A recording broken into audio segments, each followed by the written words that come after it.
Hello students, आज के lecture में हम लॉज ऑफ एक्सपोनेंट्स के टॉपिक के बेसिस पर एग्जांपल नंबर 21 को सॉल्व करने वाले हैं। ये बहुत ही इजी एग्जांपल है। देखिए, सिंपलीफाई और हमें ये नीचे 4 एक्सप्रेशंस गिवन है। दोस्तों, ये जितने भी एक्सप्रेशंस हैं, हमें इनको फाइनली पूरा सॉल्व नहीं करना है, सिर्फ इनको सिंपलीफाई करना है, लॉज ऑफ एक्सपोनेंट्स को यूज करके इजी बनाना है। देखिए दोस्तों, पहला यहाँ पे एक्सप्रेशन है 2 raise to the power 2/3 multiplied by 2 raise to the power 1/2, यानी कि हम दो टर्म्स को मल्टीप्लाई कर रहे हैं जिसका जो बेस है वो दोनों 2 है, यानी कि सेम है। दोस्तों याद कीजिए, लॉज ऑफ एक्सपोनेंट्स में हमारा पहला लॉ था कि जब भी हमारा बेस सेम होता है तो हमारी जो पावर्स हैं हम उनको ऐड कर सकते हैं। यानी कि यहाँ पे देखिए, बेस सेम है, मल्टीप्लाई कर रहे हैं तो ये जो पावर्स हैं इनको ऐड कर देते हैं। बहुत ही सिंपली हम यहाँ पे लिख सकते हैं कि हमारा बेस और पावर्स को ऐड करना है। यानी कि देखिए 2/3 ये है पहली पावर प्लस 1/3 जो कि है दूसरी पावर, और सिंपली अब आप इसको सॉल्व कर सकते हो। देखिए 2 रेज टू द पावर, यहाँ पे 2/3 प्लस 1/3 बन जाएगा 3/3, और ये 3/3 इक्वल होता है 1 के, यानी कि 2 रेज टू द पावर 1, और इसका आंसर 2 के ही इक्वल होता है। दोस्तों ये तो बहुत इजी था, हमने पूरा सॉल्व भी कर दिया है,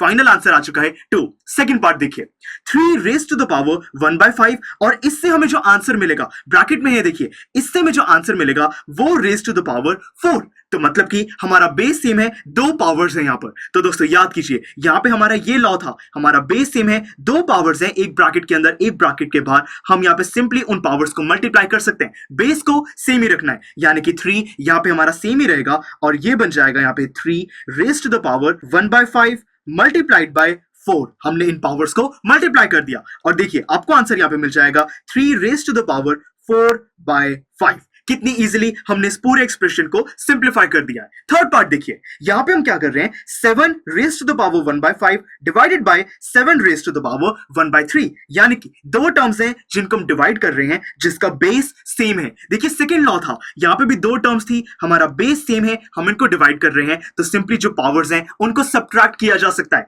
यानी कि हम यहाँ पे ये जो पावर्स है 1/5 और 1/3 इसको सब्ट्रैक्ट कर सकते हैं, बेस हमारा सेम ही रहेगा। तो 7 रेज टू द पावर यहाँ पे 1/5 माइनस 1/3।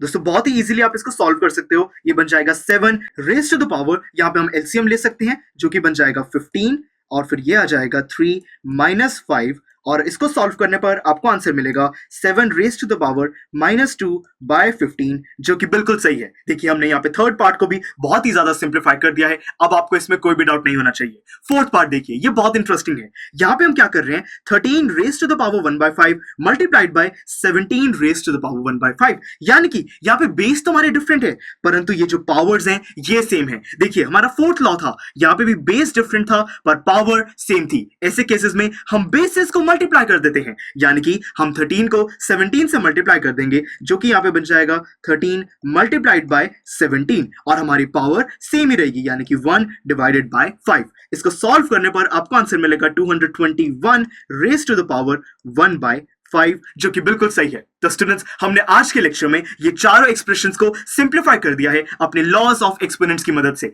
अब आपको इसमें कोई भी डाउट नहीं होना चाहिए। तो चलिए मिलते हैं अगले लेक्चर में, जिसमें हम लॉज ऑफ एक्सपोनेंट्स के बेसिस पर ही अपनी एक्सरसाइज को शुरू करेंगे। एक्सरसाइज 1.6 के क्वेश्चन नंबर 1 को सॉल्व करेंगे। See you in the next lecture.